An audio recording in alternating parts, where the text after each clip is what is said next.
something really shocking, and that is there are some cultural differences between the Cranfield and the Hare family. I know that's a bit shocking, and maybe it's not the right thing to say even, but I mean, one is that you may notice we speak a little differently.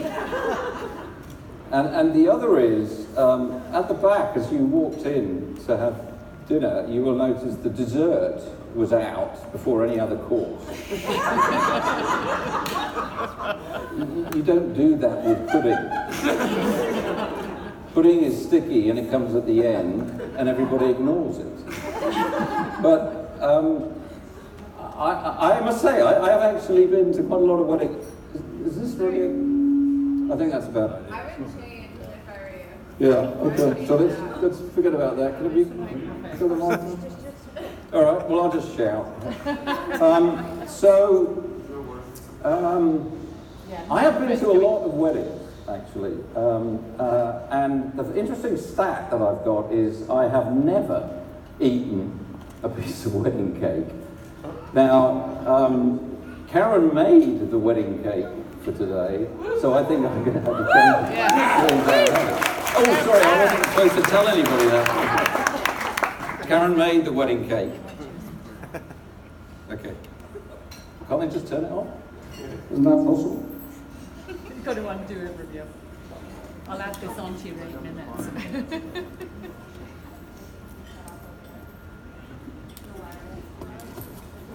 Sorry about this. Okay. So let me come to the next thing I was going to talk about, which is several people have said these guys are pretty overcome with all the people that have turned up. And somebody said, there's people from around the world, there's people from across the country, and there's people from down the road. But we all do appreciate your commitment to come. It's your time that really matters, and everybody's got something else to do on a Saturday afternoon. So these guys are overcome with the fact that you've all made the journey here today. Now, we do have some people that speak funny like me that have come an awful long way. We've got people from London, people from Newcastle County Down, people from Frome, people from Winchester. And I did look at my map of the world and just find out who travelled the longest distance. And believe it or not, London is 3,820 miles from here. There is a plane every day that goes from RDU direct there. But I thought I would just shout out Zoe, Kirsty, Sam O'Driscoll, Sam Hunt, and anybody else from London? Oh, Kit! Let's shout out these guys from coming around the world.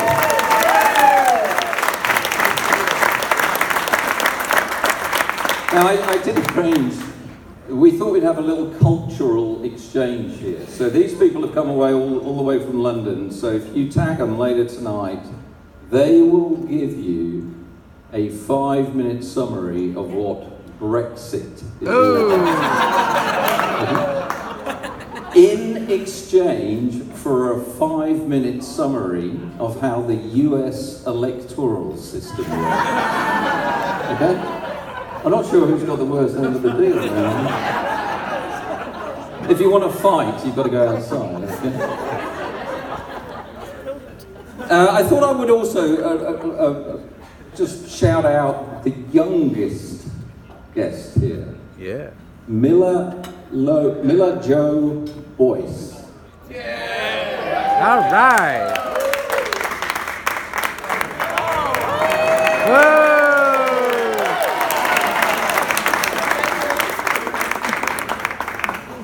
Miller's just 6 months old, and Drew and Becca brought him all the way here. And, if you wanted an excuse not to come to a wedding, a 6-month-old was a pretty good one. So thank you. Well done. Thank you for coming. Now, there's a lot of important people in the room, but I think there is one guest that is the most important. And this man is very dear to the bride's heart. And I've got to know him a little bit over the years, and he is Papa Mr. Myers at the back, and he, in the last few years, any time I'd meet him or he'd meet Jill, he'd look at me very gravely and he'd say, "Peter, we have not fulfilled our responsibilities. They're not married yet." He would, every time. So it is no exaggeration that I have been waiting for this for 10 years. Mr. Myers, we did it!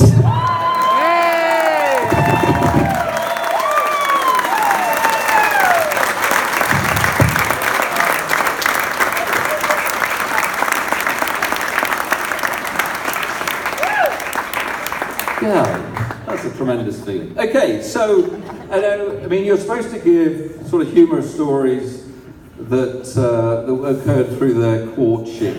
But since they started dating in kindergarten, that would go on forever. And there's dessert out there, so I can't do that. So, I, being a bit of an analytical nerd, decided I'd interview each of them separately and get some kind of juicy information.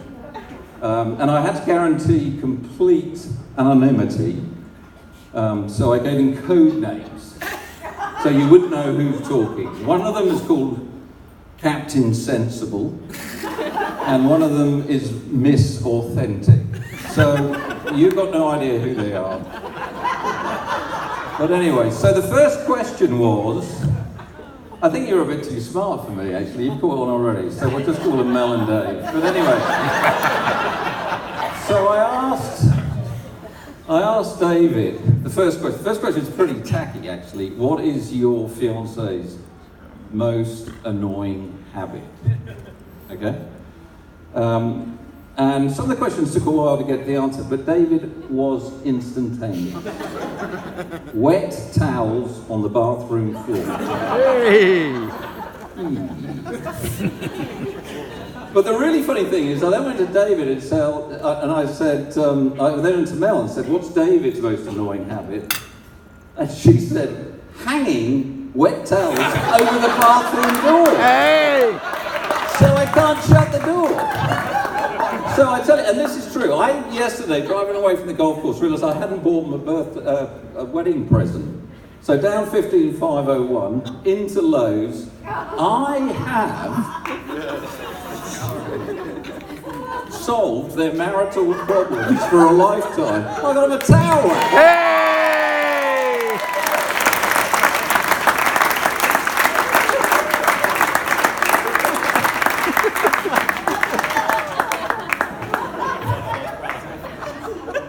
Some things in life are easy.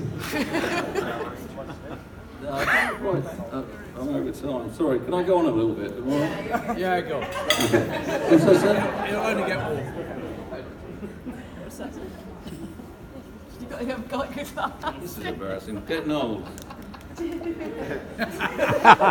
Okay, this is quite good. Yeah, the next one says guilty pleasures. So, just a bit of a definition of what guilty pleasure is. A guilty pleasure is something you really, really like, but you don't tell anybody about it, okay? So, it was David's birthday last year, and he went to Mel, and he said, "Is it odd for a 27-year-old boy to want a PlayStation for his birthday?" And Mel said, "Yes." So she bought him one. So if you can never get him, he's playing golf or FIFA 2019 on his machine. So that's the problem. So then I did it the other way round and said, "David, does Mel have any guilty pleasures?" And he said, "Every American TV reality show." But there's one in particular called Vanderpump that takes place in LA, and they nearly did The Bachelorette in LA to go to the restaurant. And so this is serious viewing. But then it was a really interesting moment, because then he said, "But Dad, to be honest, it's not a guilty pleasure. Because a guilty pleasure is something you really like, but you don't tell anybody." She tells everybody. She watches these programs. So that doesn't really count.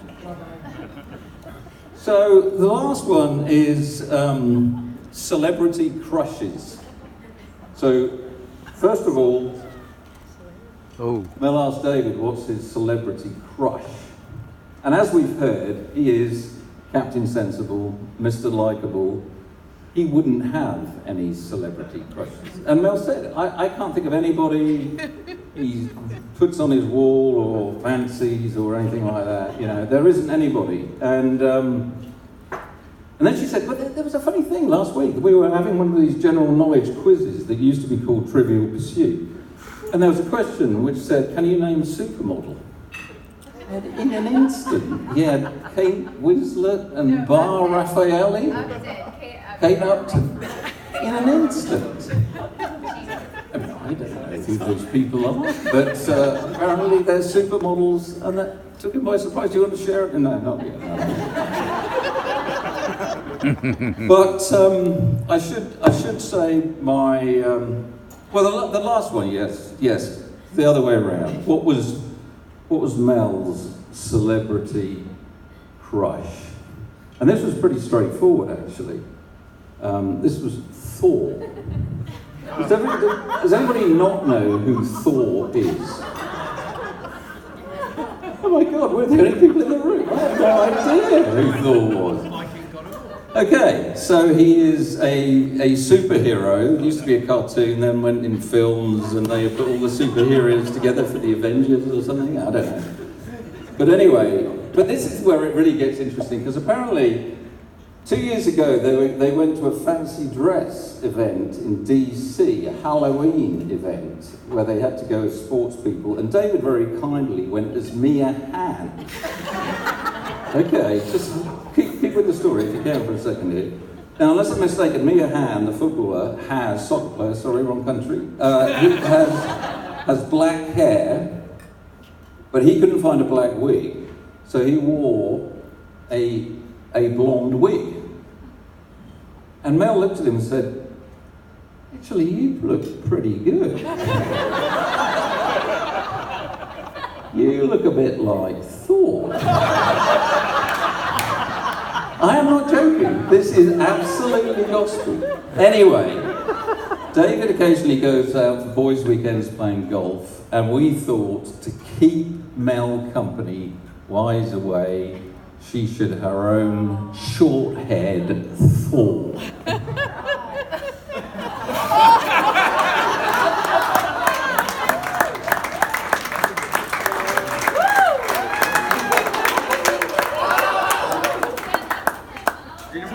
Trying to lay him down.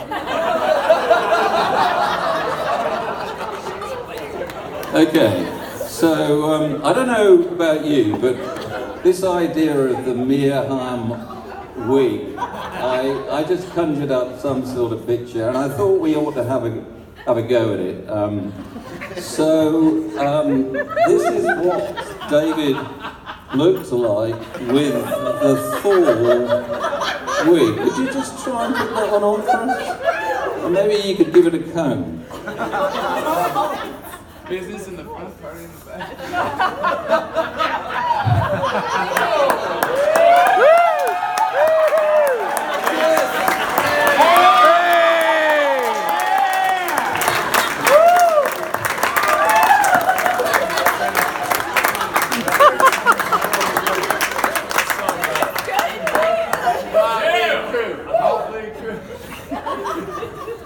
Okay, he can speak to me later. So, you sat in front of that Thor thing. I'm not going to get that image out of my head. Anyway, let me finish with a couple of almost serious thoughts. I don't know if anybody looked at the program, but in the back of it, David put a very sweet thing about he was very grateful that his parents chose to live in Chapel Hill because he wouldn't have met Mel otherwise. So it's a funny thing. So we are an immigrant family. We emigrated from the UK 20 years ago and landed in Chapel Hill, and what better place to land. And, you know, English people can be a little bit cynical, this one in particular. But for us, America has been the land of opportunity. We all love America, we love this state, and we love the people in it. So thank you for being there. Now, one thing I want to just say about emigrating, if everybody's thinking about it is quite tough. when you land in a country that's new to you, but the responsibilities don't really fall evenly. Dad goes to work, kids go to school, and somebody's left the job of integrating that family into a completely new world.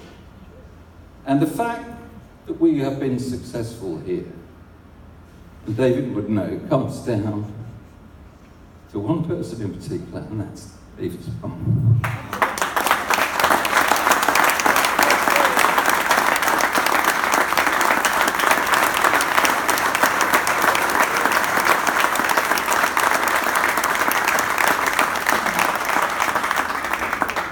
So I did get some interesting information from the interviews. The last 6 months or so, I've seen more of these guys because I've got involved in helping out with the wedding. I would say consultation, but it is, and they just told me what to do. But it has been, I've learned a little more about both of them, funnily enough. And, just one story I want to tell about Mel. I mean, you've heard a bit about her, but, over the last few months, she's done a lot of work with Mr. Myers on his farm. Every moment she has spare, and even not spare, she goes up there and fixes stuff. And she researches the heck out of the agricultural business, which she knew nothing about. And she had other things she could be spending her time on, personal things. But Mel is the sort of person that will put her family ahead of anything else. And Mel, I admire you for doing that. Well done.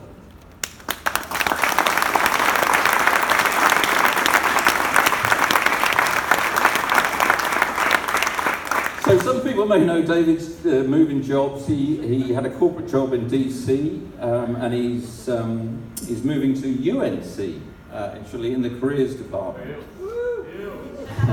He made the blue choice, right? Blue choice. He feels that he's been a fortunate guy. He's had a lot of opportunity, and he's the sort of guy that feels he wants to create and give back and give other people the opportunities that he has had. And, have I pointed out that higher ed salaries are not quite the same as the corporate sector? Yes, I have. Have I pointed out that I secretly wish that I had the convictions that he'd had and acted on them when I was 27? Yes, I have. So, well done, David. Yay!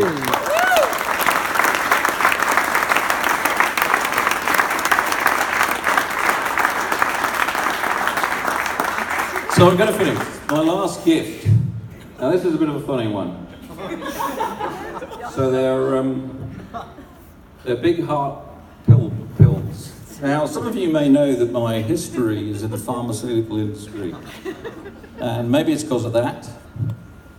Some of you may even know that I've got some cardiovascular history in my family, and it could be because of that. But it's actually not. I've said before, it's been my joy to travel the world and meet a lot of people. And I've met a lot of kind-hearted, generous people. But I've never met anybody with a bigger heart than these two. So let's toast to the happy couple.